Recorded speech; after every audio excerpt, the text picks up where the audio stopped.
So, Amber Rose did a speech the other day that I then said, and last night said that was an incredible speech. And in hindsight, it was probably one of the most impactful speeches for the Republican National Convention. And one of the reasons that I say that is because, if you're a supporter of a Ron DeSantis or Sarah Huckabee, right, then you already were voting for Trump in the first place. But how do you get people to start paying attention to what you guys are doing or the policies that you're implementing or whether or not your children are going to be affected in a negative way, or even to change the minds of people that automatically, based off of what diversity, equity, and inclusion people are saying, even to change the mind of the people when they say that Trump is not a racist? Well, you got to get somebody that's deep inside of and impacted by and has a strong follower in the base to speak on your behalf. Well, guess what? Even CNN and Van Jones celebrated, applauded, and the people in the chat is telling me, well, Amanda Seals and all of them was mad at Amber Rose, but the Republican Party, I think that they picked the perfect person to open up the Republican National Convention as far as Amber Rose giving her perspective on why she is celebrating, supporting, and voting for Donald Trump for president. And I can't wait to cover the Democratic National Convention next month. We're going to get there, and we're going to give the same objective perspective on that in our reporting as we give into the Republican National Convention. But a lot of you are familiar with a little bit of the speech. Let me play a little bit of it, the beginning of it at least, and then we're going to go over into CNN and Van Jones and their perspective and what they assessed to be the impact of what she delivered for the Republican Party. Let's get into it. Hello, my name is Amber Rose. I'm a model and entrepreneur. Thank you. But most importantly, I'm a mother. My whole world revolves around providing for my children, keeping them safe, and giving them an opportunity for a better life. That's something that unites all American parents, whether we're Republicans, Democrats, conservatives, or liberals. We all want a better country for our children.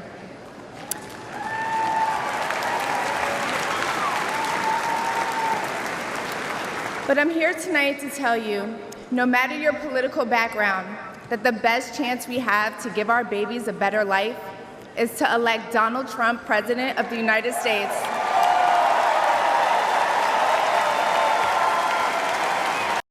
Let me go ahead and spin the block because we did already go over this. So if you want to go and see what her speech was and what our reaction was to it, you can either watch After Hours from last night, or you can go and watch my perspective, my individual perspective as far as what I said yesterday on Amber Rose and her speech. But let's go ahead and see if we can fast forward a little bit to the pundits' reaction to what Amber Rose said. To have her as a speaker there, I think she has some 20-odd million Instagram followers. 23 million Instagram followers. So I just have to say, this stagecraft, the sequencing of this whole moment tonight, this is what Donald Trump does best. He's the producer in chief, him walking out, Lee Greenwood playing. And then first you're hearing from an everyday American talking, but then a social media influencer with 23 million followers who young people are looking at, and young voters are up for grabs this election. Throw in there also, Donald Trump is now a meme everywhere. Best not miss if you're going to shoot the king. Like, this is what is on TikTok. This is what tens of millions of young voters who are not necessarily decided, they don't have longstanding party.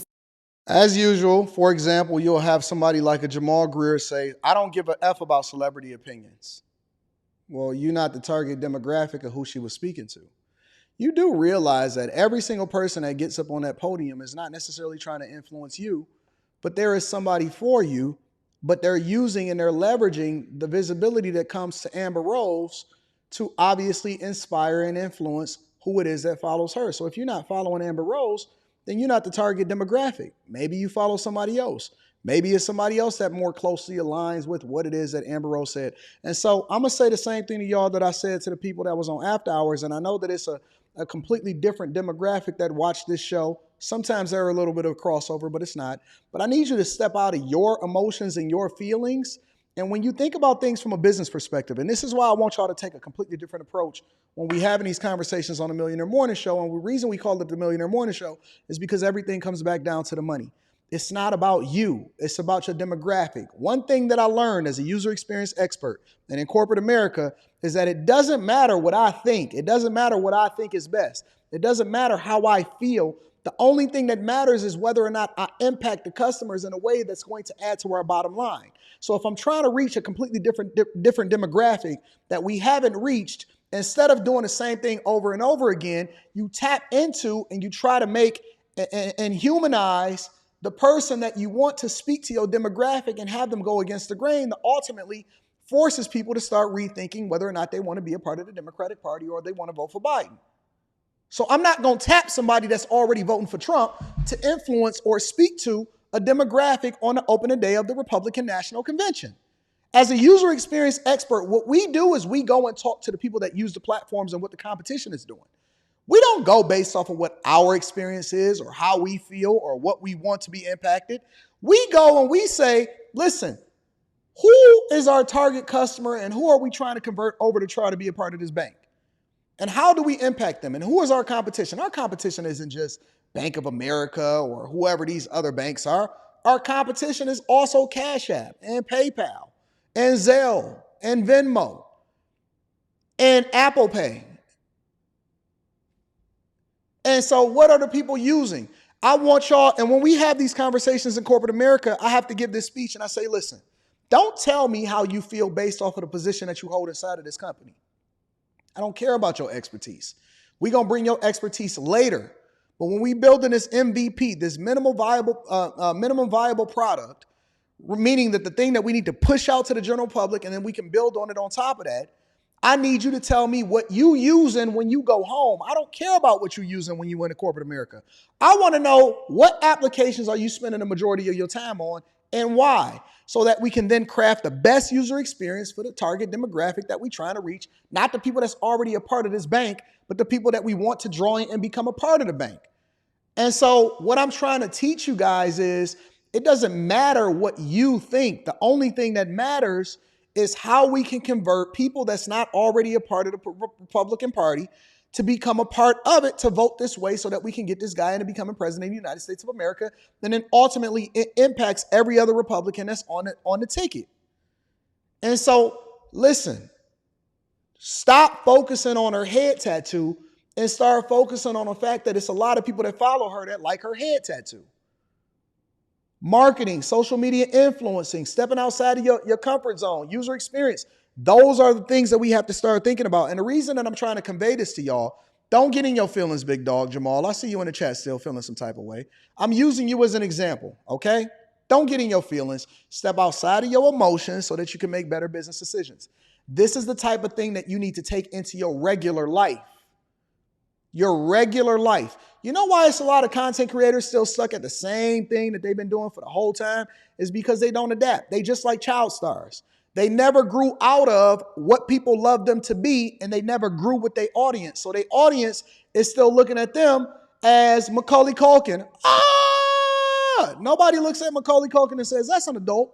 We still look at him the same way. He may still be doing fine, but he can never navigate and then create other movies or go into other ventures that allow for us to believe that he's anything other than a Home Alone guy. And so there's people that successfully navigate through life that allows for their audience to continue to grow with them.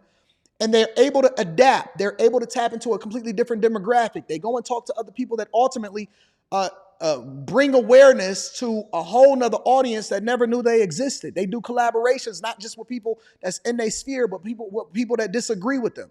It's a reason why you market yourself a certain way. And so if you understand the move and you understand the play, then you automatically got to know that it's people smarter than you in the Republican National Convention that's planning this thing that absolutely hit on all cylinders by bringing her in. I may not necessarily like her. I may think that she's a woman for the streets, but I'm not the target demographic because I'm already a conservative.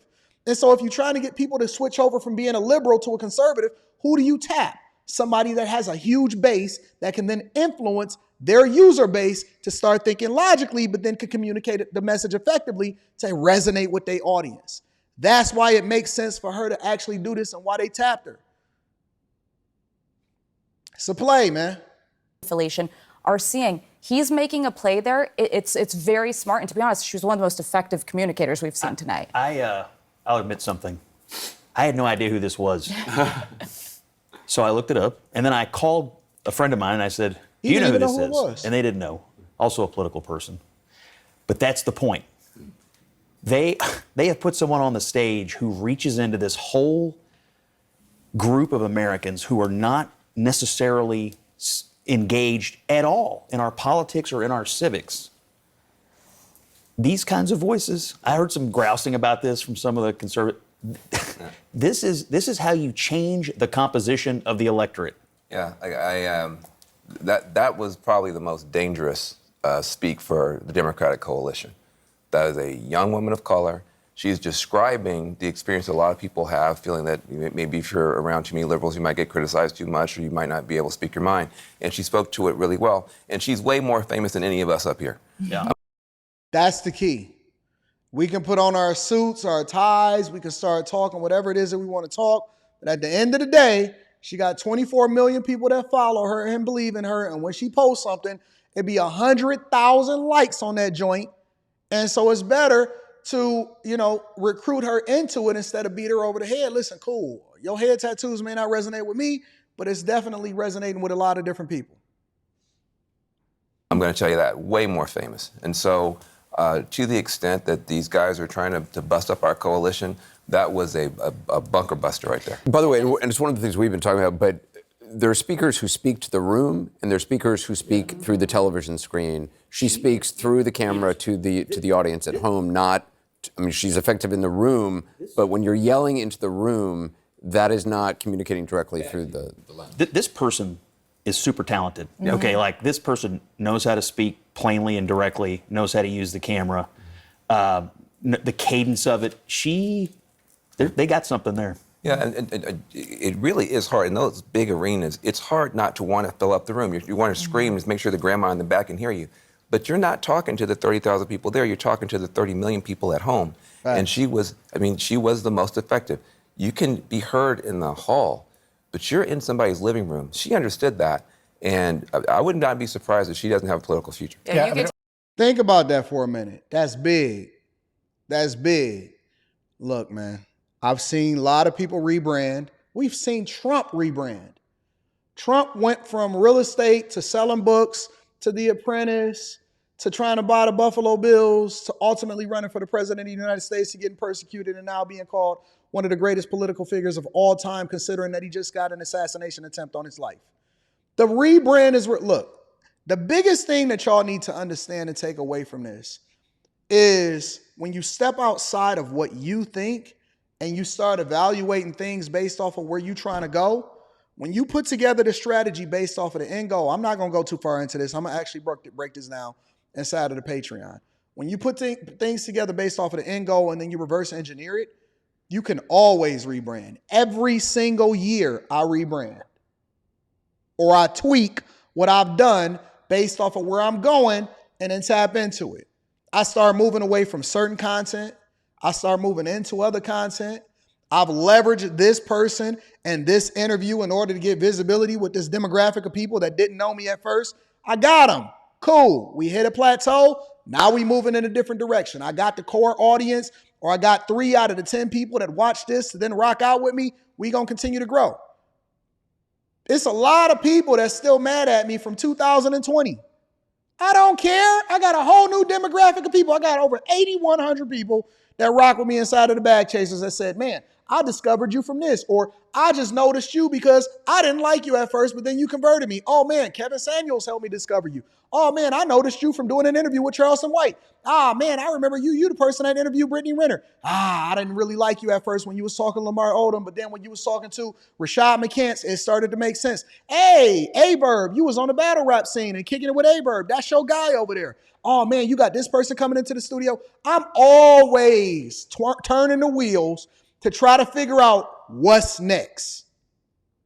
Is people still doing the same thing from 2018, 2019? Same background, same setup, same StreamYard in the corner, in the upper right-hand corner of your screen. And we done already grew, blew past them, made millions of dollars and continuing to go to the next level. And we get new sponsorships from people that never noticed us before because we now rebranding and we going into a whole new demographic. If you notice on the Anton Daniels channel, I'm starting to change up my gear. I'm wearing collared shirts a little bit. I got a whole stack of stuff that we using and we doing, and we absolutely, over a period of time, by next year, let me tell you this, by next year, I won't even be wearing t-shirts anymore. I'm going to look more like what they looking like right there. It's going to be a gradual, slow growth to where you're not going to really notice it. It's not going to break down. First, we start off with the collared shirts. I got my custom shirts with the AD on it. And it's just going to continue to evolve and grow. And so the same people that got the same subscribers, getting a less audience that tuned out because they talking about the same stuff that don't nobody even care about anymore. We going to rebrand because we're tapping into our core audience and our core demographic. And we trying to understand what's next, not what's now. We don't care about what's now. We trending towards what's next. People keep asking me, why you won't do these certain interviews anymore? Because I already did that. I'm not trying to do the same thing that I was doing before. We going into a whole new wave. It's election season. We running it up.